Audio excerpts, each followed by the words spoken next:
Welcome back, ladies and gentlemen, boys and girls. You are on the sidelines with the Sideline Guys for another 2025 NFL Draft edition of the Sideline Guys. Of course, if I'm going to talk all things NFL draft prep, I got to have my guy Cole on to share his wisdom.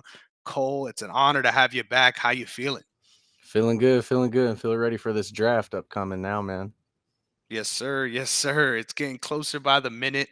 There's a draft in the air, ladies and gentlemen, and I can't wait to see how things continue to unfold as we get closer and closer. We see the mocks starting to shift from all these pundits. There's a lot of things that are starting to change, and I think come the night, obviously, there's always surprises, but I think we're going to start anticipating some of those in this show right here. So I can't wait to get to that. But of course, Cole, right off the top, why don't you remind the people where they can find you and your musings? Find me on Twitter and Instagram, the_real_J Cole. You heard the man. Make sure you're following him. I have yet to heard him spit some bars, but this is the real J. Cole, my guy. But you can find me at Negron MMA on Twitter as well as TikTok. And then you could also catch me on Instagram, Chris Negron underscore. But with all the pleasantries out of the way, make sure you're following the brand, right, of chiefest importance, OTS Media Co. on all social media platforms, OTS Media on YouTube, so you never miss all the dope content that's going to continue coming your way. I'm excited to be back. My laptop has risen out of the ashes, right? Like a phoenix. Shout out Motris. We are back, baby. So I'm glad to be back, and I'm going to continue to be dropping a lot of dope episodes this week. So make sure you're strapped in because we going to the moon, baby. We got a lot of missed time to make up for, man. We got, besides the NFL draft creeping up, we got the the NBA playoffs starting. We got a big MMA card that just wrapped up. So there's a lot of things that needs to be talked about. Make sure you're following the brand so you don't miss any of it. But with all the fun stuff out of the way, I'm so excited, Cole, to catch up. And of course, learn a little bit more about your wisdom, brother. So why don't you give us a recap of some of the trivia from last week, and then we might look forward. All right. So if you remember from last episode, we had asked about currently and still to right now, if I recall, all 32 teams have a first round draft pick. Name the last current draft where this happened. So the answer is two answers, but really there's one in itself. So the last time this happened was in 2002 since the expansion with the 32 teams, but there was two trades the day of. So technically, the first day we did not have every single team make a selection in that first round pick. The Bucks gave up their first round pick so that way they could get John Gruden from the Raiders, and then the Dolphins also did the same so that way they could get Ricky Williams from the Saints. So that was the last time that happened, but there was a trade. The last time it happened and there were no trades and every team made a pick, 1964. Only 14 teams in the league. We're just greedy. We just refuse to settle with what we got. We want to trade and evaluate and get the best that we can based on what we have. I love the way you broke that down because there's no doubt in my mind this is a stat that is not going to matter come the NFL draft night because there's going to be a trade somewhere, right? Who it is or what it is, I don't know. I remember last year watching the Bills go back pick after pick, just like, what the hell are y'all doing, right? Eventually, there's going to be one of those moments where somebody moves off their pick. So only time will tell. But hey, at that point, right, maybe they're getting a pick back. So they're still going to make a selection, right? There's a whole lot of factors. Hopefully, we don't see the board fully clear out. But real quick, since you mentioned it, can we imagine a trade this year, right? Let's think a little bit. Where you think a head coach coming from a different team is worth a Pick, first round pick, exactly. brother? I don't know if I can recall unless they bring Nick Saban back out of retirement, and I don't even know if you a first round pick's enough to get him. That's a good point. At that point, he's going to the highest bidder. But yeah, man, I can't even imagine that scenario. So yeah, crazy, crazy times to say the least. But all right, brother, I'm so excited to hear what else you got for us. So So what you do we want got some to new look forward to? trivia this Hell this yeah. time? All right. Well, I got it. This one's a little bit less complicated, but this is also a great question. So, since the 21st century, so 2000, there are 3 NFL teams who have not drafted a quarterback first round. Okay. Got to dig deep for this one. Really got to dig deep for this one. Let's think.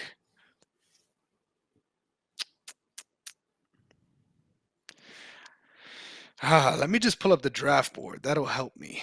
That'll help me. Yeah. You can just don't type in the Yeah, no, exact I'm not question. You typing know it. what I Don't mean? worry, don't worry. I will, of course. No cheat sheets over here, right? We gotta look at this the right way. Okay.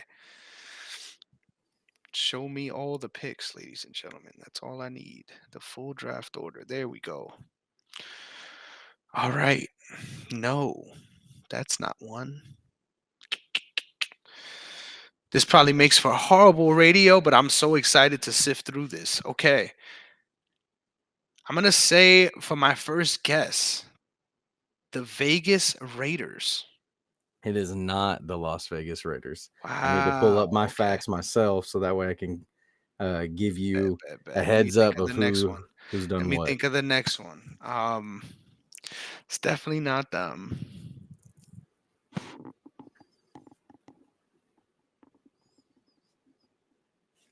I will My say, second guess. So I'm gonna oh, only give myself 5 guesses all here. right, What, 5 what were guesses you gonna sounds like a say there? plan. What were you I gonna say? said I was going to give you along the lines of most likely, at least in this at this point, we're about to go into this draft.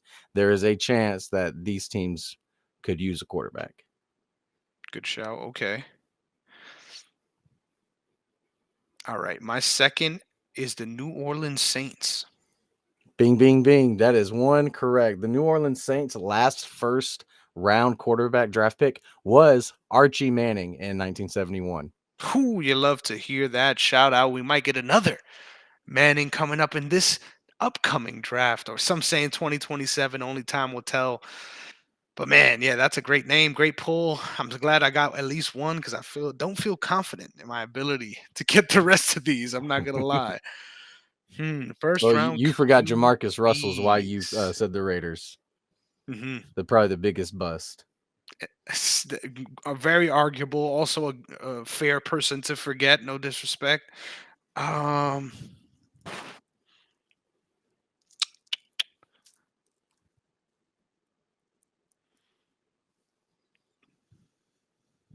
no, that's definitely not right either. Shout out my guy Jameis.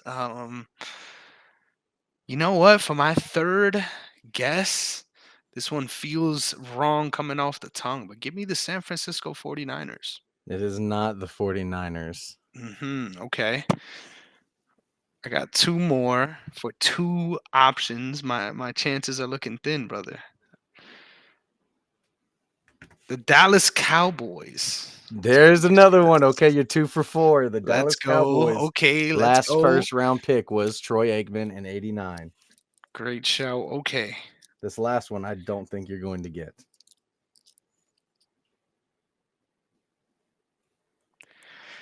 Just because you mentioned that, I was kind of considering this route. So give me the Kansas City Chiefs. It is not the Kansas City Mm, Chiefs. I womp want to womp. say Alex Smith was technically in the 2000s if he was in the first round. So off the top of my head, that's what I want to say was theirs. But Good the shout. Good third shout. team would be the Seahawks. They have not done one since 1993. And Rick Meyer. they're not doing one this year, right? Right? No, I wouldn't think so. I wouldn't. With the Yeah. Cowboys and the The Saints, Falcons there's a last year, though. possibility. Yeah, I know. Well, We yeah, weren't ready for Falcons are that. going to Falcon. Yeah, for real though. I can't wait to talk about that when we look into the actual draft order and things like that when we do our picks because yeah, that's another team. We have no idea. Makes sense that they pick defense how many years in a row now? And they're not going defense, ladies and gentlemen. So we never really know what's going to happen till the day comes, which is super exciting. It's always something to figure out. And damn it, you got me. You got me again, right? I need to get a trivia dub because this is hurting my soul right now. I'm not going to lie. But deep pools, I love it. Shout out to Cole for always bringing the wisdom. I hope you like how I tied that in there, brother. But all right, I'm We so excited. Go ahead, brother. Go I would ahead. You say got we another one? disrespect you. Good. No, we were disrespecting Mahomes. He was the 10th overall pick. It was just that he was mad there was 9 picks before him. Yeah, I remember That's Mitchell a great Trubisky shout went too. before him and Why everything. why did I think he didn't go in the first round? That, I that don't was know. It's stupid just as because hell. everyone Yeah. downplays him so much as if he's like an underdog. Who was the Yeah, other that's team you very said? I'm true going to too. look it up while we go into the next segment. You What was said the other team I guessed? The Saints, Buccaneers, Cowboys. right? Yeah, No, not the I didn't Bucks. You say that. I said didn't say oh shoot, already forgot. I'll figure it out. that. Bet. So next up for our headline segment, we move on to the 2025 NFL draft attendees that have been announced. Wisdom, I'm Oh. so excited to talk to you about this because after I enunciate the names of those who have been announced to be attending the NFL draft, I got to ask you some questions, Wisdom. So the list is as follows, and a surprising list, if you ask me. We've got Tyler Booker, the guard out of Alabama, Mm-hmm. Jahad Campbell out of Alabama as well, Will Campbell out of LSU, Abdul Carter out of Penn State, Jackson Dart out of Mississippi. Kind of surprising to me. Matthew Golden out of Texas, Just don't which, forget my top 5. I'm just yes, sir. saying. Yes, sir. Mason Graham out of Michigan, which you love to see. Travis Hunter out of Colorado is going to be in the building, representing the only person out of Colorado that's going to be representing. Ashton Genty from Boise State is going to be in the building. Will Johnson from Michigan. Tet McMillan from Arizona. Jalen Milrow from Alabama. Josh Simmons, the offensive tackle out of Ohio State. Malachi Stark, safety out of Georgia. Shamar Stewart, edge, Texas A&M. Excited to talk a little bit more about him potentially later. Cam Ward out of Miami. And then, of course, Michael Williams out of Georgia. Now, my question for you is, this is first day attendees, right? So there's going to be some sad people here, right? That's going to be waiting a little bit longer than maybe they would like. My question for you, Wisdom, is who's going to be the last person left to be undrafted out of those attending? You already know where my answer is. He wasn't even in the top 5 for me at the quarterback position. Now, there's a chance that he could leak in the late first round, but I do not think Jalen Milrow will go in the first round. Yeah, honestly, I think there is some smoke to the fire whenever they invite these quarterbacks to sit. But man, yeah, I would be very surprised to see. But even though I got him as a top 4 talent, right? The upside is there. But hey, as far as first round, I feel like it is a reach, right? There's guys similar comps, probably a little bit more skilled. Like shout out to the Super Bowl winning quarterback from the Philadelphia Eagles, Jalen Hurts. He didn't even get that kind of draft capital, right? Considering the kind of production he had. So these are all things to consider. But I like that answer, and I think it's the obvious I mean, like glaring one here. I even think Jackson Dart Dart to a also. degree. Yeah, Yeah, there we yeah, go. I was gonna exactly. say that was my next name too. Yeah, I won't be Not with surprised if these either of recent those guys mocks, look though. That's all sour. I'm saying. Yep, everyone's shooting them up the board, man. It's I been I surprising to called it see. ahead of time. Just the proof's in the pudding. I called it ahead of time. Yes, sir. Yes, sir. And the top. Make sure you guys refer back to that first episode so you get our top 5 QBs and RBs and a lot of other dope stuff that we talked about on our first breakdown of this rookie class. I'm excited to see though. I think there are a lot of names that aren't gonna obviously that we want to see here that aren't gonna be in the building.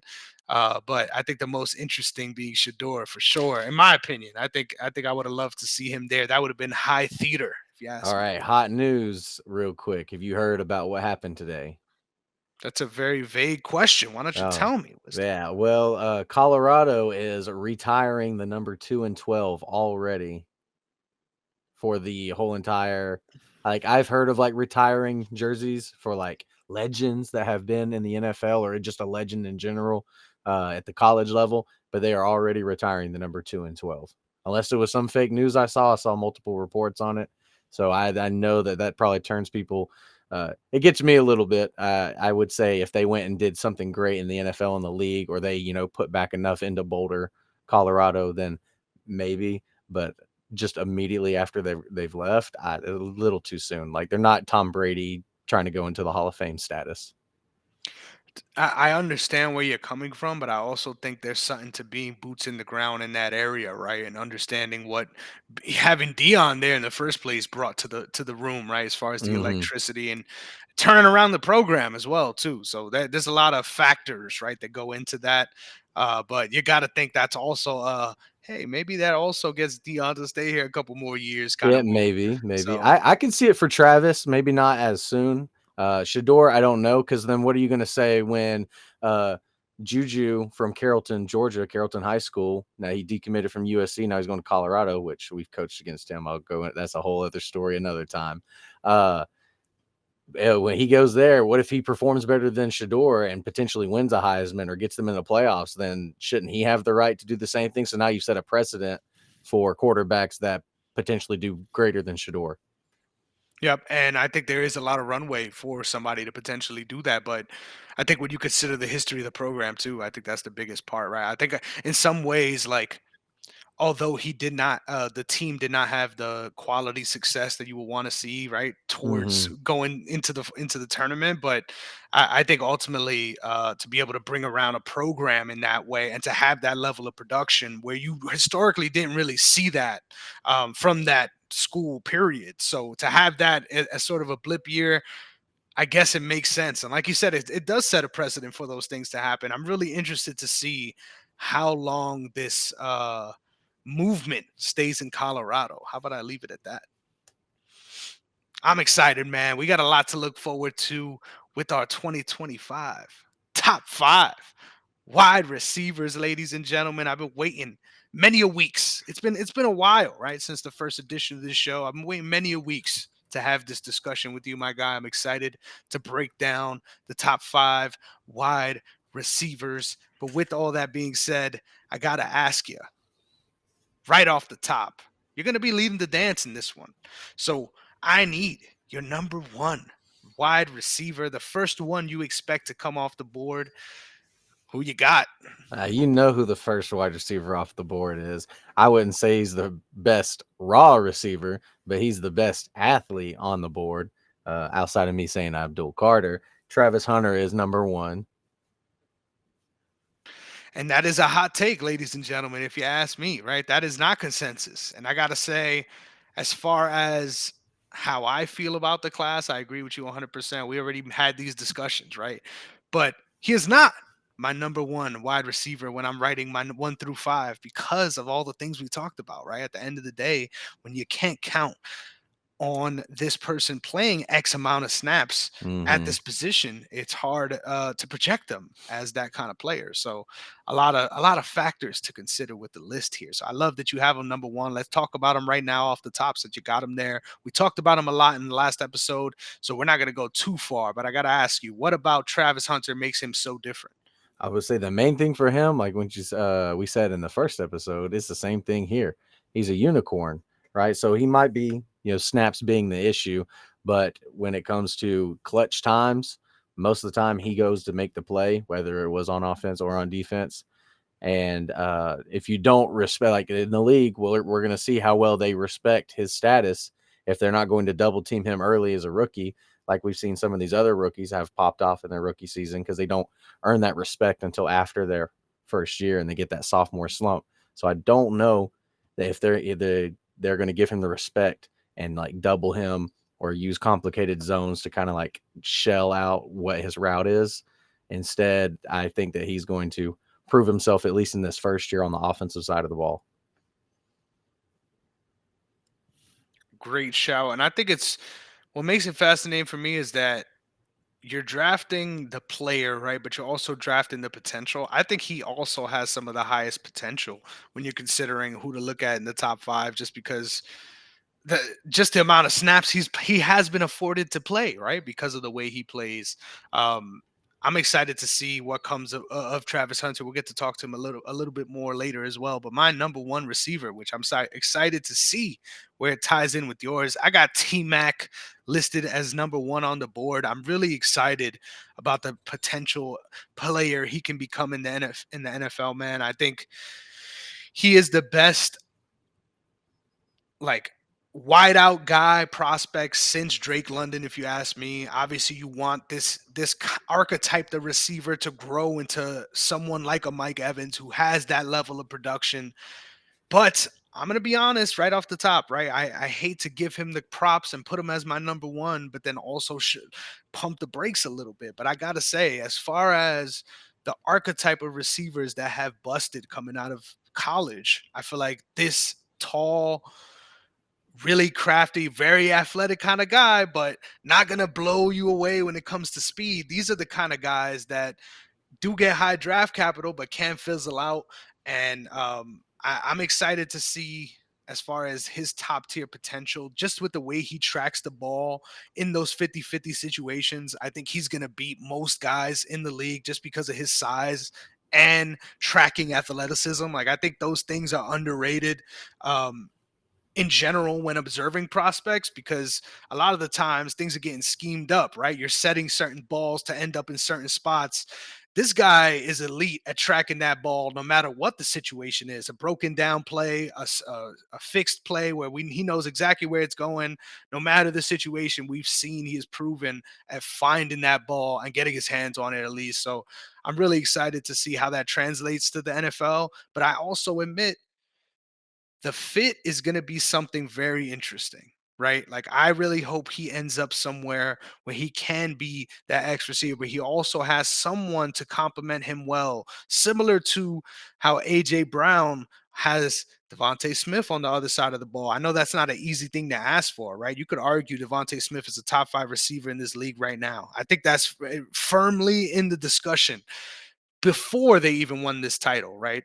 So shout out to Devontae Smith, high praise, right? But if he ends up in a scenario, yes, sir, where he has a complimentary receiver, right, that isn't really doubling up on what he wants to do, right? That where they're not competing on that side of the ball, I think he could really be productive even as a rookie. So give me T Mac. I talked a lot. I'm sorry, Wisdom. This is your show. But I gotta ask you, what's your number two wide receiver from the rookie class? My number two is none other than T Mac himself. And I mean, you had great points to say on him. I would say that the reason why a lot of archetypes of his stature that ends up becoming busts is because of how high of a need, because they say size, oh, you've got the underdog and like size doesn't matter, things like that. No matter what, you look at the high school level to the college and then to the league, there's going to be size and speed. And it's just something that you're born with and you can't help that you're going to have that advantage sometimes. And then sometimes maybe you may be too big for your own body kind of thing. I would say more receivers that are flops, in my opinion, are the like shifty, like raw speed because they can't really run routes. But yeah, I got T Mac.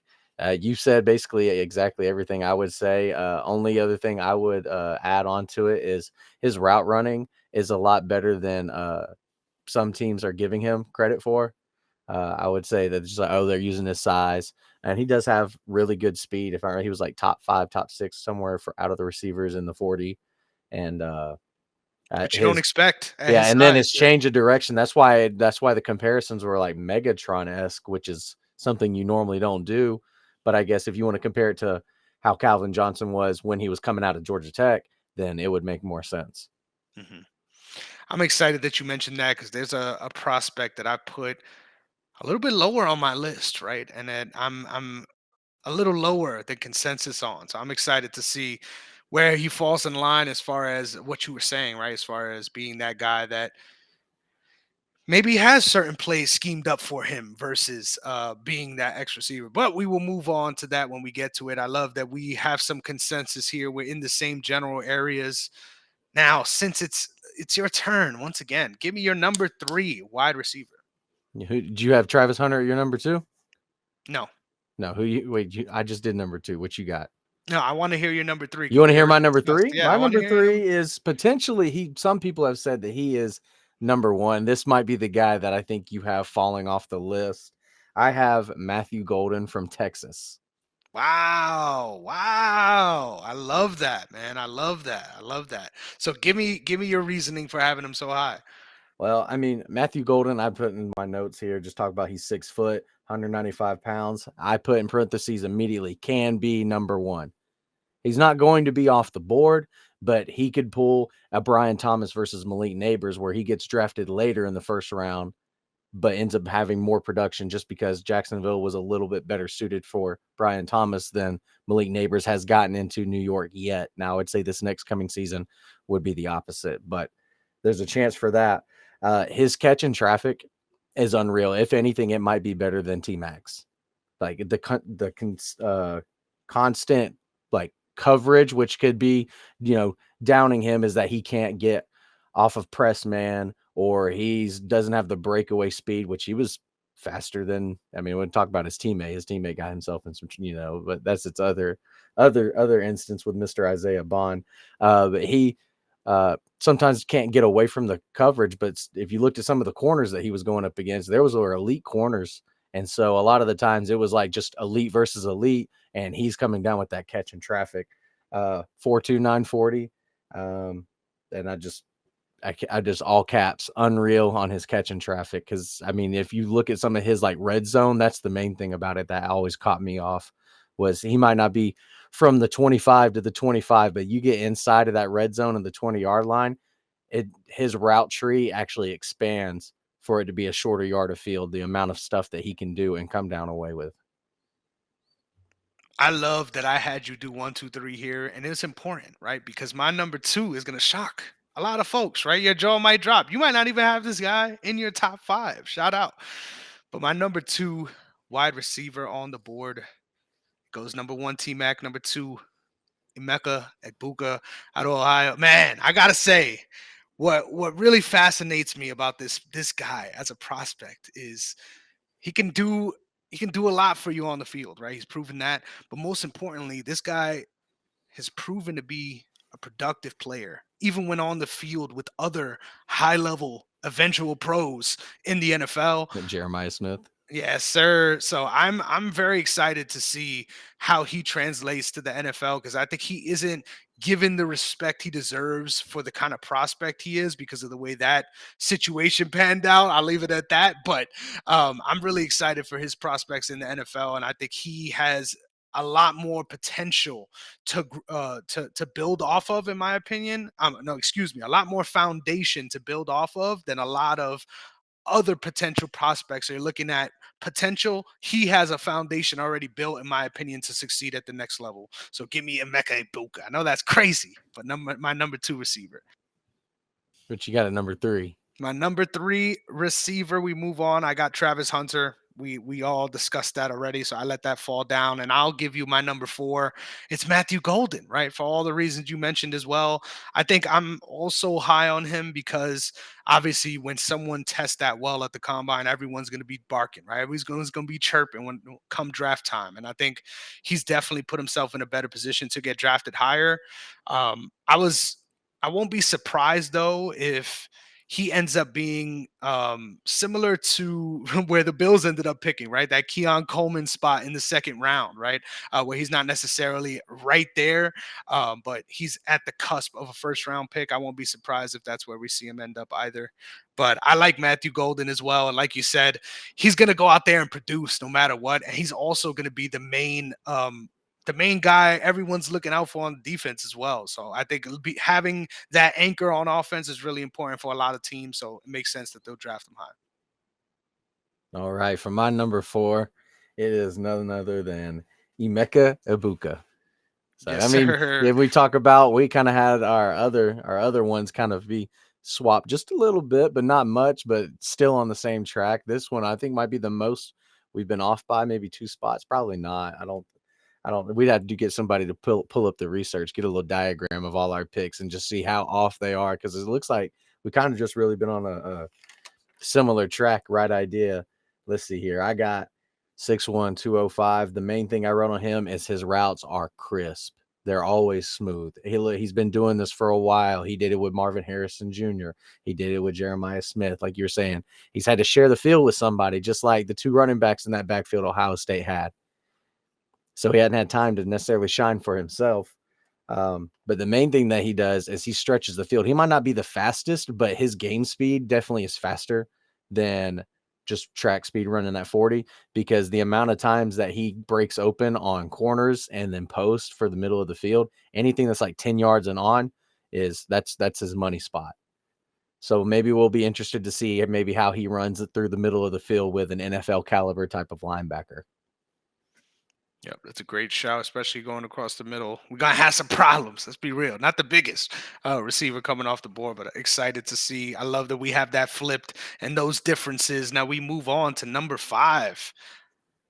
I'll let you go first for your number 5 since our picks have all lined up. This is gonna be a new guy for us. I So was who about to is? say this is gonna be new because I was really I was stuck between four guys. I got three guys sitting at honorable mention, but I had to go with who I put down as Mr. Clutch, Debo-esque, Luther Burton III from Mizzou. Now, Well, he's would not you the look at biggest guy, 5'11", 208 pounds. The main thing is it looks like he's Debo Samuel.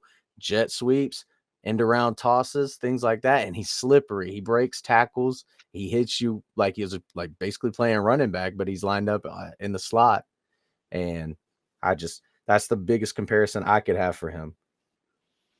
That's a great comp, and I agree with you because he's also my number 5 wide receiver. I think what scares me off a little bit about him is the same idea of the production of the player projecting into the NFL. I think a similar archetype I can also relate him to is Traylon Burks that went to Tennessee, and obviously that didn't Arkansas. necessarily pan off. Yeah, as far as college, yes, he went to the Titans. I'm sorry, I'm Yeah, sorry. no, you good. You just meant you said a name and just like boop, there goes the college pops in my head. Oh yes, sir. Yes, just for the boys, right? Shout out to such a bro thing to do, right? I love those videos. I don't know if you've ever seen them where they're just out on the street and they'll just ask a random guy like across the street, like, "Hey, where did this person go?" And then they're just screaming across, and then they're like, "Yeah," whenever they get it right. Exactly, exactly. Legends is only right. But as far as things to be worried about. That's what you point to, but in the right hands, right? Imagine if this guy finds his way to Washington, right? Even with Debo, I don't care. Give me that double Debo penetration, no pause, because I think you can find a way to make that work with the coaching staff they have out there. Like you said, I think he is a dangerous. Yak guy and really could be a big fantasy producer, which is something that is important to look at when we're having these discussions, right? Because there's some tight ends we might talk about later on in this show that hey, maybe what they're gonna do in the NFL isn't necessarily gonna lean towards the fantasy aspect of it. So not a lot of people are gonna have them higher, but they might end up in our top 5. So maybe I'm tipping my hand a little with that, Just a but little. just a little, just a little. But I'll I say, yeah, love. watch out. If he goes to Detroit, good luck with that offense. Mhm. Yeah, that's a great shout too. Man, I love that we had them all jumbled up, but our top 5 remains the same. Hopefully, we end up with a scenario. I think there's no way in hell that our top 5 tight ends are all the same players. How about that? That's my bet going into this top 5 Maybe there tight might be ends. one that switched in. I don't know. These top five, I don't know. There's a chance. We'll Yep. see. I'm excited to move on, but before we get out from the wide receivers, are there any honorable mentions you want to talk about that could potentially make a splash in their rookie year? Yeah, I've got written down my three honorable mentions. I have Jaden Higgins and Jalen Royals, both from Iowa State. Both of them split a lot of the receptions. Their team did really good last year. Expect them to be like a good like wide receiver 2, wide receiver 3 on a team.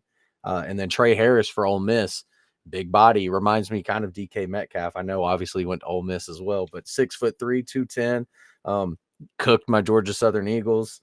I'd just say coming out of college, going into the draft, I'd say he's like Metcalf, but shiftier, and he's already a better route runner prior to being selected in the draft. Um, Maybe his ball security would be a little bit of an issue, the way he carries the ball. I did not look at his career fumbles, but I do know when I watched a lot of his film, that was a concern. Even if he did not have a fumble caused, it looked like in the league you will lose the ball. Yep, 100%. Yeah, even those that aren't projected to do so. So, yeah, there's so many different factors once we get to the NFL level. I love that you gave those honorable mentions, and with that, I'm excited to take the crown because I'm going. with my first overall tight end first. I ain't giving you the chance, Cole, because I'm taking Tyler Warren. Obviously, this is the, if you ask me, check prospect as far as what you're looking for with production and the athlete right at the position. I think when you're looking at um, something we just talked about, the fantasy side of things, right? I think athleticism is the biggest marker of who's going to have success in those spaces. And you could argue Tyler Warren is the level of athlete that if he would have went out of last year's draft, he would have been competing on who would have went first between him and Brock Bowers. And we saw the kind of rookie year that he had. Now, obviously, you can't project the players in the same way because we don't know the situation Tyler Warren's going to end up in. But I'm a big fan of his upside as that big body, long receiver, basically almost like we've seen some of these huge tight end prospects that you're like, man, if this was like, I don't know, let's say 12 years ago, this guy just would have been a receiver, right? Shout out.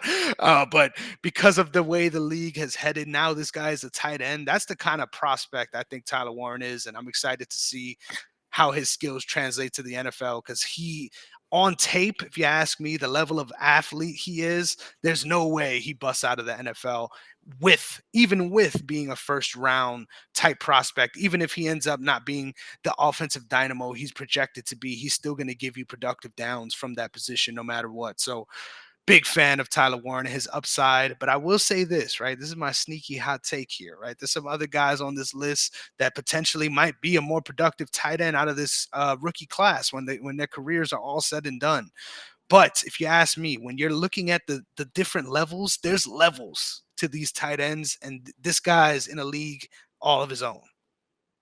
I would say spot on. And the main thing about him for me is he's also my number one, by the way. I feel like if you put anybody else at number one, at least for this draft class, you're making a mistake.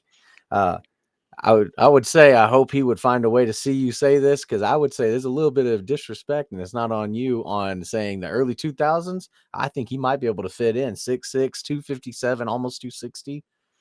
I think that his body size is a lot, and then for you to find out, oh, he took Wildcat quarterback snaps for Penn State, Hmm. I'd say that's something you want a running back to do, not somebody at 6'6", 257. So there was a lot of Wildcat stuff where he would just quick pitch the ball out to the quarter to Drew Aller out wide, and then it'll be a double pass, trick play, anything like that. Um, I'd say size wise, closest thing to Gronk, it's going to be similar where you're going to have three of your receivers lined out in trips and you're going to have him solo. Are you going to put a linebacker on him? Are you going to put a safety on him? Are you going to put a corner on him? Good luck. Hmm. I mean, that's the kind of the situation. And then the other thing you talk about, he's got the full package. Like so a lot of these tight ends, less in fantasy because they're more in the run game. You more in fantasy because they're like Vernon Davis. Uh, what would be a good comparison right now in the league? It was Evan Ingram, right? It would be those kind of tight ends. Uh, but he's the full package. He's gonna run routes. He'll run you over, shoot. They'll probably QB sneak, wildcat. I don't. It depends on where he gets to go. And then he could still block. That's the crazy thing. He still can block. Yep, the guy's a freak. The guy's a freak, man. I'm excited to see. And then his breakaway speed, right? We mentioned it too, but goddamn, it's frightening to see somebody that size that's that quick and also that agile, right? At that size, very hard to find in a prospect. Makes sense why we had him in our top five too, right? So there's a lot we got to look forward to from our guy. But number two, why don't you take it away, Cole? Who you got? Oh man. So when it came to 2, 3, 4, and 5, I had a really hard time. I like made the list. I changed the list. I made the list again. I changed it completely again. I actually have this guy was originally my number 5 and worked his way all the way to number 2. Every time I watched his film, I just could not help myself but Wow. just continuously bump him up. And maybe not for value name and what college he went to, he's going to be uh second, third, or fourth out of the tight ends. He might be the fifth one, but in my opinion, and what I think he's the second best tight end, and that's Harold Fannin Jr. Wow, I love that. You know why? Because Harold Fannin Jr. is my number four tight end on the board. So I'll tip my hand in that way. I gotta hear this from you, right? What excites you about the prospect? All right. Well, I mean, first, I mean, 6'4", 230. A lot of these guys, we're going to hear the height, we're going to hear the size. They're going to be just great athletes overall. Uh, to me, because he's not at a bigger school, he doesn't have the Kyle Pitts hype to him, but he's got the Kyle Pitts potential, like even more than what, because Kyle Pitts has let us down a few times in his last few seasons, basically his whole career, a little bit in fantasy and stuff. But I've got that he's got the Kyle Pitts hype, slippery. Like you're not normally slippery as a tight end. Hey, slippery. He's athletic enough. He's making hurdles over guys in college. Now I know that he went to Bowling Green, if I remember correctly. But if you go pull up the tape, they played Penn State, and he scorched Penn State secondary. Absolutely scorched them. Uh, Jalen Reed, I'm pretty sure he's a top prospect for the safeties for this coming draft, and made Jalen Reed look like he does not deserve to be a top 5 safety. I love it. And once again, the biggest surprising stat, which was I was shocked when I read this when I was making my list, is the all-time leader in receiving yards and touchdowns for a college tight end. So the production is also there too. I I love that he shot up that far your board because I can't imagine it. Before you said this, I was about to say, in the same way we had these tiers, I thought there was a clear second tier, right? I thought there was a clear number two. My number two tight end, Colston Loveland. I'm very surprised that you went up that high on Harold Fannin, but I love it, right? I think obviously the fact that Colston Loveland dealt with a lot of injuries in 2024 makes this a tough situation, right? But when it comes to athletes reminiscent, right? I think I'm looking at this guy and I'm like, man, this can be Kelsey 2.0. Like, I think he has that level of upside. I don't think he can be a full package tight end like we spoke of Tyler Warren. I think he's gonna have to be more so of that offensive guy, right? More so of we're gonna get a couple guys in the trenches to help you out. This is a tight end by committee role, but we are expecting you to lead a certain amount of snaps as that slot type tight end. I think he can play that role beautifully at the next level. And I think the production is what you would want to see more of, obviously, because he had the injuries, but also because of the teams he's been playing on, right? Had a quieter year when they actually won the whole chip. But I think his production still speaks for itself, even in those games, at times looking like the best receiver on that offense. So I'm excited to see how Colston Loveland performs in the NFL level. So who is your number three tight end? My number 3 is not Colson Loveland. I have him somewhere down there. At number 3, I have Mason Taylor from LSU. And just like you said it, we are officially in the zone where we're not having the same players in our top five. So let's Oh, for go, real? baby. He's out of He's yours? out of my top Okay. five. I think he is a great prospect, though, and I think he's one of the guys that I'm going to be targeting in my dynasty leagues with the third calm round Mhm. pick that nobody's really thinking about. I Yeah. think he could be one of those guys that really pops later on. But give me your thoughts on why he's your number three. Well, I got him at number 3, 6'5", 255. Obviously, baby Jason Taylor, but on the offensive side of the ball, just shout out to his pops back when he played with the Dolphins. Uh, I have him as a sideline to sideline demon because of that offense that he used to run with Jaden Daniels. Do not let the Commanders take him. Do not let the Commander, because if he gets to rejoin with Jaden Daniels, look out, because he's just going to fit right into the kind of offense that he was used to anyways. Any of those slips where he's like lined up, not fully lined up as tight end, he's a sniffer, kind of like that fullback spot. He can come across split zone block, or he'll slip it out into the flat, and he's got enough speed on him that he's able to get sideline to sideline for a tight end. I've also, he gives me Zach Ertz vibes, right? Any of the RPO, right? RPOs kind of were popular, died down a little bit, got back to being popular because it's more fit to you're reading a certain guy and adjusting based on how the defense is aligned up against you. And so you got teams that want to run a little bit more of that. I could see the Cardinals, right? Obviously, they have Trey McBride, so they won't necessarily need him. But you see the success that Trey McBride's had, and obviously the extension that he's got, and there's a reason why for that. Couldn't agree with you more, man. I think he just once again is deserving of the hype. Not in my top five, so we got a lot to look forward to I with would say these he lists. was 5 for me, and then he went 4, and then he went 3. Like I've Mhm. changed so many different things on this tight end list. Yeah, I love it. I love it. And once again, it's always important, ladies and gentlemen, trust your eye, right? Don't go out there and trying to, oh yeah, this guy's consensus this guy's that. Be your own fucking thoughtful uh muse. I'll leave it at that. But we move on to our third tight end on the list, which is someone that we haven't discussed just yet either.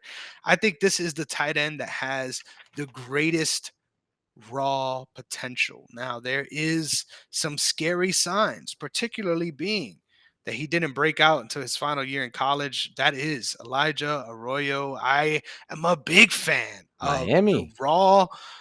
Exactly, yes, sir. Good shout. The raw athleticism, right, and what he could bring to the table at the position. Once again, is the most important indicator of success at the next level.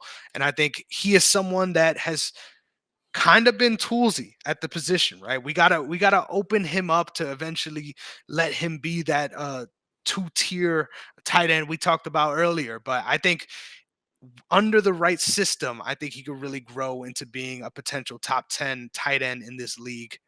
Elijah Arroyo, ladies and gentlemen. All right. Well, you got Arroyo sitting at your number 3. Let's go to my number 4. My number 4, I had this guy at 2, then he fell to 3, and then he fell to 4. He would have been the same number 2 as yours. It is none other than Colston Loveland. Makes sense. You got to drop somewhere, right? Yeah, we gotta fall somewhere, especially, and then it's not a knock on the rest of the guys on the list. I just was so high on Harold Finn, and the more I watched him, so really it just slid down. Maybe the Mason Taylor might be my hot take, obviously not in your top 5, but Colson Loveland, 6'5", 245. Right here on my notes, you said it yourself, so it's like you know that we're not sharing anything. I put Kelsey-esque. The one thing I will say is he blocks better than Kelsey right now. Yeah. Uh, Especially this year, Oh, Kelsey. yeah, Shout for out. sure. Man, he wanted it. Let's not even get into that. But that little clip of him like, put me in, I'll block. Well, I don't know why we're not blocking. And he did the exact same thing later. Middle of the field is where he lives. If you get him over up the seam, obviously he's going to cause issues. Um, and then he improvises with the quarterback very well. I think that's what gives him that Kelsey-esque vibe. Is if a play goes awry, Patrick Mahomes to Kelsey, anything that he had with his quarterback, he'd find a way to just get open and make the catch. So that's why I've still got Colson Love at number 4. He's definitely probably going to go before some of these other guys, unless everyone understands the hype I've got. Mhm. But he's a fantastic overall, just right there below where Tyler Warren is. But they both give similar vibes. Yes, sir. It's only right. You already know my number 4 being Harold Fannin Jr. I'm going first for number 5, right? Because I'm confident that we don't have the same number 5. We shouldn't if you don't have Mason Taylor. Yep, because even more so just because I think mine is a hot take. I'm going Terrence Ferguson out of Oregon. I think he is somebody who excelled in two different areas you just talked about, right? In line and in the slot. This guy can also excel with screen type plays, which I know isn't as common in the NFL. But hey, if you can show that in your toolkit as a tight end, that's a great spot to be in. I think this guy, once again, you speak about the athlete. I think whenever I see him play, that looks like an NFL tight end, if you ask me. So that's my number 5 pick. Who's yours? My number 5 is he was at 4, fell to 5 for me with the way I got this order all out. Elijah Arroyo is my number 5, 6'4", 245. You already kind of talked about it. RPO Demon, he's the one I listed for tight end screens. A lot of times that's what they used him because the weapons Miami had on the outside were fantastic. You got Cam Ward throwing you the ball, right? You can get a little creative. I said very positive versus Georgia Tech upset. He was the positive part of that on the offensive side of the ball. He was the only thing that was getting things going for them. Obviously, I got to see that live. Um, and then you talk about Terrence Ferguson. I'll just going ahead and jump to my honorable mentions. I got him sitting at honorable mention, 6'5", 255. Great blocker. I have him as probably the best blocker that is still a receiving threat out of the tight end group. Uh, Plays better with a good quarterback. Not a knock on Dylan Gabriel, but kind of is because there was a lot of times where he would be open and the ball would not get to him. Um, let's see what else. Uh, just what you were saying. Like basically, he needs to be in the right system for him. I would say he didn't get the love that he should have gotten in Oregon, but it was just a different philosophy there than where he's probably going to go in the league. Mhm. You got any other honorable mentions? Because I do have a few more. Yeah, well, Mason Taylor was my main one, so please go ahead. I got Gunnar Helm, and you notice that both of Oh, us do Gunnar not Helm, believe the dude. hype on him. Now, it's not a knock on him. It's just I don't think he's better than the guys that we listed, at least in the first six, the first five, and then our top honorable mention. But 6'5", 250, hard to tackle, very good blocker. But he obviously had a lot of outside threats too, and they ran the ball very well, which kind of gives the nod to him on blocking. The other ones for me, this is late. This is like fifth, sixth, seventh round, little sneaky stuff.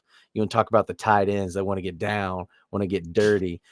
Going ahead and just name them as a sixth and seventh offensive lineman does not matter. Both of the Bama tight ends were underutilized, in my opinion. Obviously, I would know. I saw it all the time.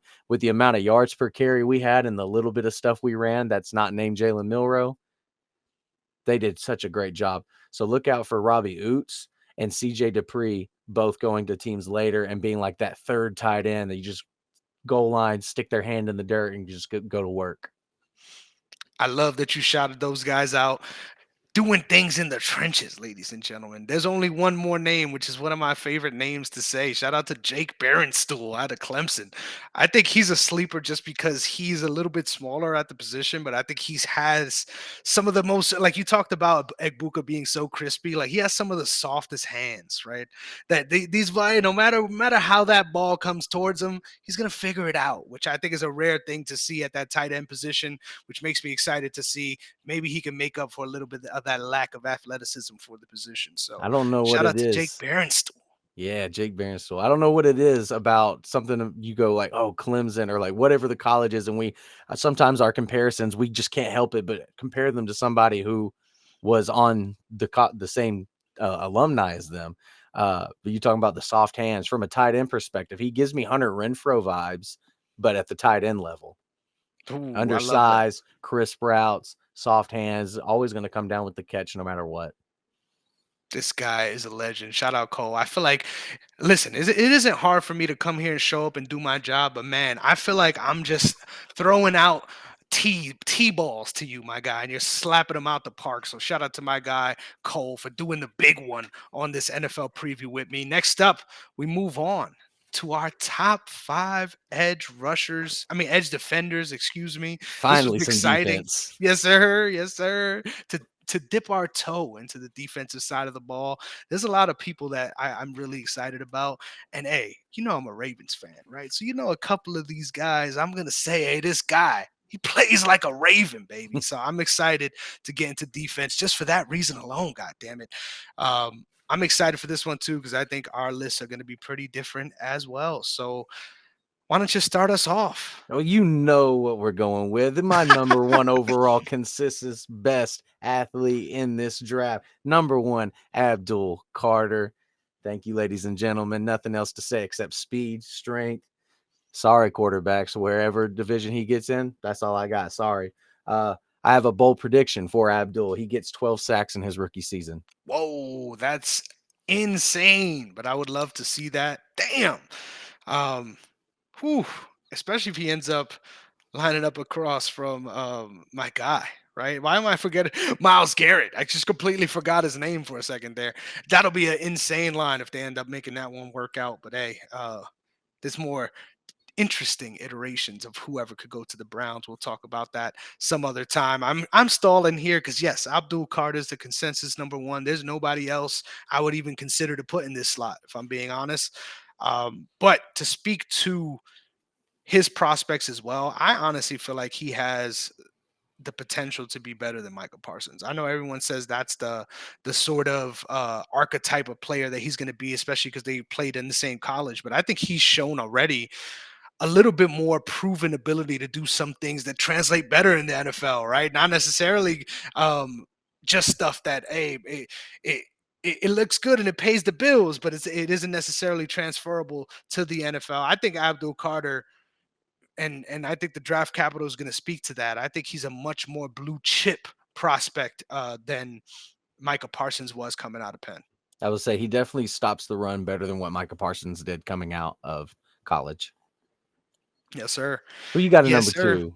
We got a number two, man. I'm excited for this because Once again, this one I went back and forth on. I feel like I ended up copping out for the consensus pick. But give me Mike Green out of Marshall, right? I think I would have liked to see Ooh. him have a little bit more starting experience at this position, right? I think it's tough that we only saw 2 years of production, but he has been absolutely dominant, right? In the snaps that he has got, elite pass rush. And I think once again, you spoke about this with Abdul as well. I think he also does a lot for you in stopping the run as well. So I think he gives you a little bit of that dual threat from the position. Give me my guy Mike Green. All right. I will say he is on my list, but he is not at number two. I'll get into that in a second. The one thing I do love about us finally getting to talk about the defensive side of the ball is talk about also like Abdul Carter. He's going to go early, obviously, and it really doesn't matter what style defense he gets put on. He's going to play, whether it's a 4-3, 4-2, 3-4. Where he maybe gets to stand up in a rocker stance a little more. It does not make a difference for a caliber player like him. What matters now in this group that we have is what team drafts them and what style of a edge rusher. Are they really a linebacker edge rusher, or are they a true defensive end that's an edge rusher? So at number two for me, I feel this is the more consensus of a second pick than even Mike Green is. I think a little Mr. Miyagi moment there. Jalen Walker from Georgia, 6'2", 245. Obviously, the weight is less, and that's kind of why I rolled into that, is because he needs to be on a team that is going to be in a 3-4. There's a chance that he could slim up and they want to put him in an inside, but he's just too good off the edge, in my opinion. I put him at even sliding into that inside linebacker. But the main thing about it that makes him so good on the edge is NFL loves to make their blitzes complicated, zone blitzes all over the place. So the fact that he can be on the edge, that means he's allowed to drop into coverage more, which he can do in zone blitzes. Anytime they want to stick inside, which means that the nose tackle or the three technique gets to come out to the tackle, that means he gets to cross face of the tackle and the guard and be faced one-on-one versus a center, which is normally your worst pass protector in the offensive line. That's why they do that. Uh, let's see what else. I got stick inside blitz, and then quarterback spy. Right, that's a big problem. Now I'm not saying he's going to keep up with Lamar, but he definitely has the athleticism to get down Patrick Mahomes and any quarterback that's probably not Lamar, Jalen Hurts, Jaden Daniels, or like Josh Allen. I guess I, Kyler Murray as well. I was about to say, no, I love that you gave that shout because that is my number three edge rusher. And for all the same reasons you just said, I think the breakaway speed is probably the biggest you could argue in this class as far as what we're looking at. I enjoy him as a pro. I think that I have some of the same issues almost with Mike Green with Jalen Walker. Once again, just having that next level of production, seeing it at that level, it's hard with the tape. But I think ultimately he's going to be one hell of a productive player too. I think in any other class, right, he would have found himself being that number one guy. So tough to see him end up here, but I also think it's fascinating that we got another pair of teammates, right, to discuss from that defense. So it's like a lot of different layers to this. Yep. But shout out to Jalen Walker. That's my number three. Who's your number three? Well, before I get on that, forgot to mention he's got a great dead leg, and that's a big thing in the NFL for the edge rushers because a lot of the running backs that chip you. So you've got to be able to, just like running backs, learn to dead leg when they're getting just wrapped up in their leg. They just let it basically go limp, and then they use their one leg, break it out of the tackle, and then they use it against Saquon Barkley is like one of the best I've ever seen that does it. Barry Sanders did it too. Um, what's the other thing I had? Oh, that we talking about these teammates. Well, just look at what the Philadelphia Eagles has been doing. They've been accumulating some guys from this team and some guys from that team, and you see what happens as a result. The Detroit Lions are trying to do the same thing. So my number three, keep it in the SEC, but not in the same team. I've got Shamar Stewart from South Carolina. Shamar Stewart, 6'6", 290. To me, probably like when you talk about looking at size overall, that is the guy you want on your team. 6'6", 290 gives me like Calais Campbell vibes. Calais Campbell, obviously even taller than that. Mhm. But you talking about, but then guess what? He run a 4.59. He ran a 4.59 40 at 6'6", Insane. 290. Sideline to sideline, I just wrote stupid. That's what I had to put down on my notes. Stupid. Because Jalen Walker, you expect Jalen Walker to go sideline to sideline. But you see a guy like Shamar Stewart working sideline to sideline at that size, that's unheard of. Gives me Jadeveon Clowney vibes, but even larger. Uh, comparing with the same college, I can't help it. What I got here, touchdown saves. And so like I think of a few of his clips and like 3 separate games in the season, like goal line. I'm talking about because of his size, he's able to just line them up at 3 technique. That's a big 3 technique. But you talking about, oh, you want to run into A gap, B gap? Not happening. The amount of tackle for losses that he had just from those and just saving touchdowns and giving South Carolina the chance to either win games or win games. Uh, he's a difference maker.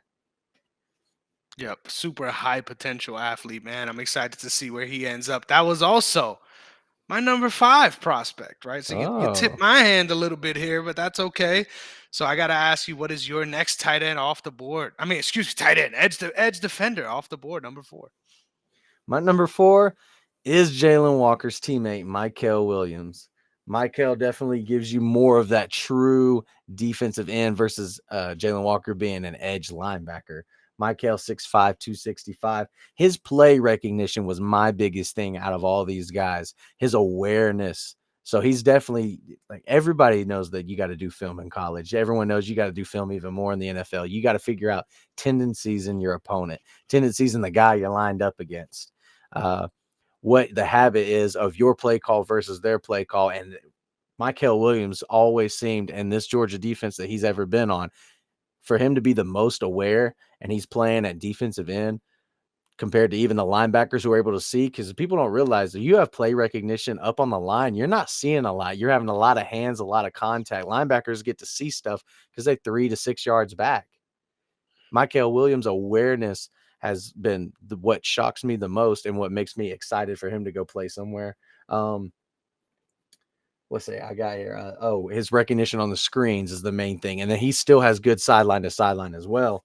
Uh, Unreal on it's called counter spilling. So a lot of teams want to run counter, and so what you do is you wrong shoulder spill is what a lot of teams what a lot of players are coached to do.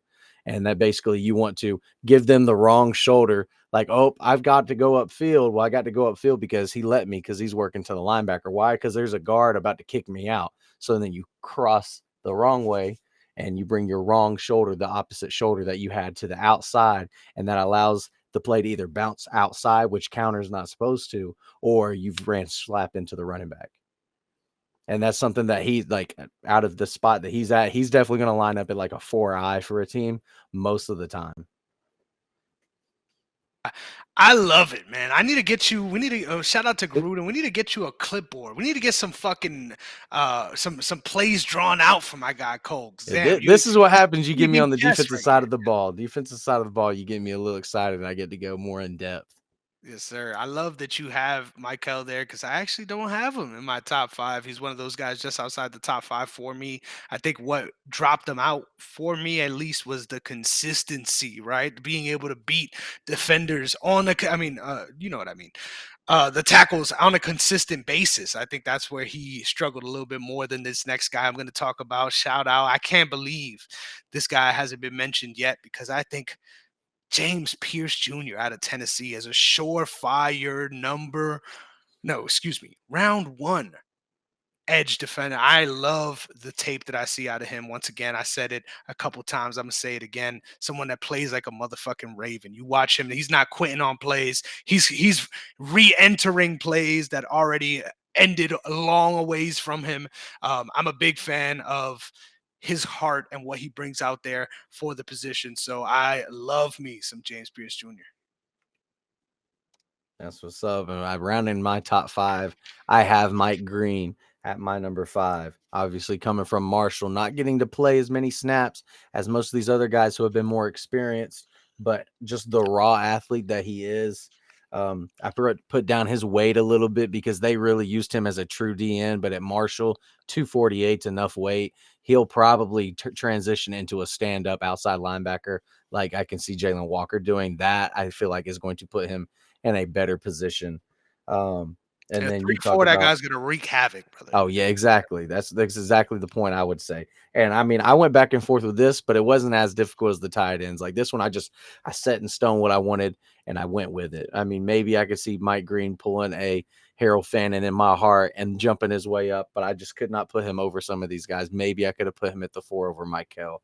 But I do have James Pierce as my very first honorable mention. It was very difficult for me to find a way to fit all of these guys in here. Outside of Abdul, it was like you want to like get everybody in there because it's like you're really all top five, but you can't be top five when there's six of you. Yep. I'm fascinated to see how the draft plays out because I think the top 2 rounds are going to be filled with a lot of these guys, if I'm being honest. How about so? Well, then that's what I've got like later picks here too. I've got Kyle Kennard and I've got Landon Jackson. So from Oklahoma and from I want to say Mhm. Kyle Kennard was also South Carolina. I know Shamar was for sure from there. That's bad. Normally I know that stuff. But I got Landon Jackson. No, Landon Jackson is a freak athlete by size as well. You just look on paper, 6'7", 280 pounds, and he's putting his hand in the dirt. Yeah, it was a problem. I mean, you can go and watch film on him and just see the amount of like just havoc that he caused. Yep. I think another big guy that needs to be mentioned is probably the hardest name to say, which is probably why we left him off our board. Shout out Donovan Ezaraku out of Boston College. Oh, that's Um, right. I think he's a monster too. I think in the right situation, he can wreak havoc at the NFL level too, which is what's fascinating, man. Once again, we went top 5. We could go top 7, top 10. But what's fascinating about this year's class at this position is you don't get this deep and have people who are still considered to be first round, second round NFL draft prospects at one position, right? That's very rare. So I'm excited to see where these guys end up. So that's a great shout too. I just pulled up Ozaraku's stats. Oh my goodness. I forgot that he had 16 and a half sacks. Hmm. That's Pure production at yeah, that. Yep. So there's man. a lot to be excited about, and the fact that none of us even had him in the top 5 speaks to the level, right? There's just a lot of guys to look at this position, which is exciting. I say some say that's why everyone it's their favorite position. Quarterback in the top five, it's normally like the guy or you need one. At the edge, if you're top five, you are the guy. Point blank, period. Yep. And wherever you're gonna end up, you're gonna end up probably being that guy too. So you better be ready to fill those shoes for sure. Because at the next level, man, if you're not able to bend and you're not able to find yourself making that consistent pressure, you're gonna be gone, right? You're gonna be gone quick, which is crazy because the level of athleticism in general in the NFL is insane, right? It continues to get more absolutely insane, right? But at these positions specifically, right? Like these guys aren't busting because they weren't athletic enough. You can't make it this far and not be athletic enough at these positions. So,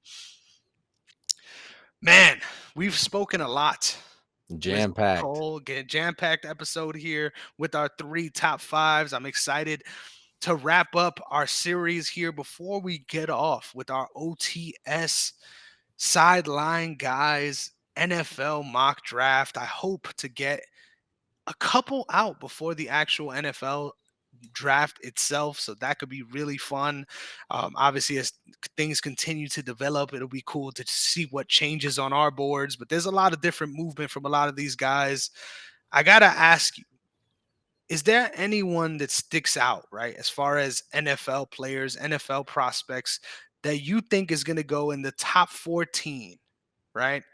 That might be a surprise to somebody. I think this is a great question to ask because there's a lot of different ways you could go for this question, especially based on team need, right? Because ultimately that's why these people end up making these picks, right? So I had to throw another bomb on you, Cole, on the way out.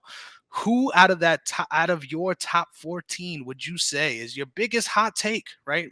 Against consensus. And then I'll give you mine right after. I would say one of two. I would say at first, the first one that I got was a hot take, and now it looks like the mocks are catching on to what I was about to lead into, and that would be Jackson Dart.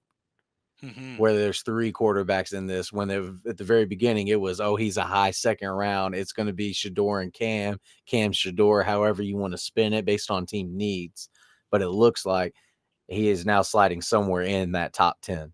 The other one for me, I'm going to have to leave them nameless right now because they are on the defensive side of the ball and they are a position we have not discussed yet. Wow, you make me not want to say mine for the same reason.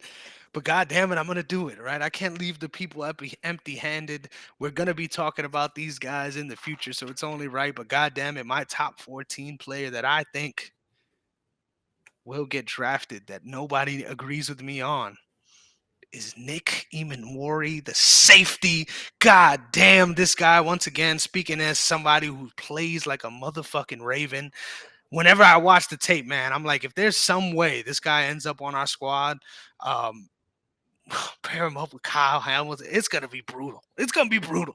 But I just love watching this guy play, and I think his level of athleticism at the position, he's gonna sniff things out. He is somebody that, hey, sometimes he can get beat, right? He can be in that position where he's leading, he's getting some interceptions, but then maybe he's getting beat. Now, I think this guy has that, but then he also has the coverage ability to play with it, and then he's gonna lay the boom on you too. So I love Nick Emanwari.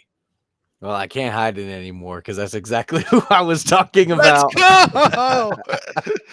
I'm glad I'm not the only one seeing it because everyone's like, hey, he's going to be a top 20 pick. And I'm like, man, I don't know if he's going to last that long. Like, in my opinion, he's a top 14 talent for sure. That's what's up, man. I was like trying to keep it quiet, but when you said exact name dropped exactly who I'm talking about, and that's the position I love, man, is those safeties. So Yes, sir. Yes, I'm sir. looking How forward you to know me? I have to be in agreement there, right? Ed Reed, my favorite player ever, right? So there's a lot of good things as far as that position to look forward to. you Shout look out at Nicky the elite Mamori. list of those safeties, man. You Brian Dawkins, Sean Taylor. It's like the list just goes on and on. Rest in Like peace, good Sean luck. Taylor, man. Exactly. Oh, I don't want to end on a sad note on us, but we talk about my connection to college and just all the stuff I know, but it's hard to avoid kind of what people saw. I didn't want to really bring it up just because they're not sure on the details of it yet. But Mhm. rest in peace, Kyron Lacey. It had the potential, could have been on our board today as a receiver. Just didn't Was have the on my production board. as It last was year. on my He board as was on well. your board in the I'm top glad you five, mentioned that as and you well. Yeah, adjusted it. above Luther Burden. Um, I also thought there was a chance he wouldn't get drafted because of the situation. But let's be real, right? I appreciate you mentioning that and saying that as well. Um, the speculation right now is that he unfortunately committed his suicide after what happened with him potentially being locked up for many a years, right? And I think this is something that's looked at. Like I already saw, it's fucked up. There's people making fun of this situation and saying, "Oh yeah, you're gonna go play with other players in the NFL who ended up being incarcerated." Instead, he was like, "Yeah, I'm out," which is the most tactless place to be. But also, all things considered, once again, we cannot speak on those things. This person has already passed away, so that's what's most important. This is a life here, and sports is minuscule compared to that. So I Yeah, appreciate you putting that in perspective right off the top. Forget the prospect when it comes to that. Just rest in peace yeah, to the exactly. person, and I hope all families involved in all of these tragic situations can find peace because this is a brutal situation that he was in before this even happened. So I say that to say the least. But Cole, you're the man. We keep peeling off layers of this onion, man, and it is more insanely deep than I could have ever imagined. Really, I appreciate your expertise and your wisdom. You make me feel like I am a mere white belt, right? Trying to navigate the mats with the black belt. So once again, your level is very high, and I think the tape of these shows proves that. So shout out to you, Cole. I appreciate you coming on once again on the way out. Why don't you remind the people where they can find you? I appreciate it. Thank you. That would be at the_real_J Cole. And maybe we'll see about some discipling of J. Cole in the future. Yes, sir. Yes, sir. You heard the man. But as good things must always come to an end, this show has come to an eclipse. Ladies and gentlemen, thank you for tuning in once again, for staying locked in this whole time, right? We got another awesome NFL draft preview coming to you before we start throwing our mock drafts your way. So stay locked in at OTS Media Co. on all social media platforms, OTS Media on YouTube. And with that being said, ladies and gentlemen, just remember, right? We got a lot to look forward to. There's a lot of prospects that got a lot to look forward to come draft night. But if you're ever feeling down on yourself, right? If you're ever looking in the mirror like, ah, god damn, like I'm having a rough day, I just want you to pinch yourself, right? And remind you, hey, this isn't that bad.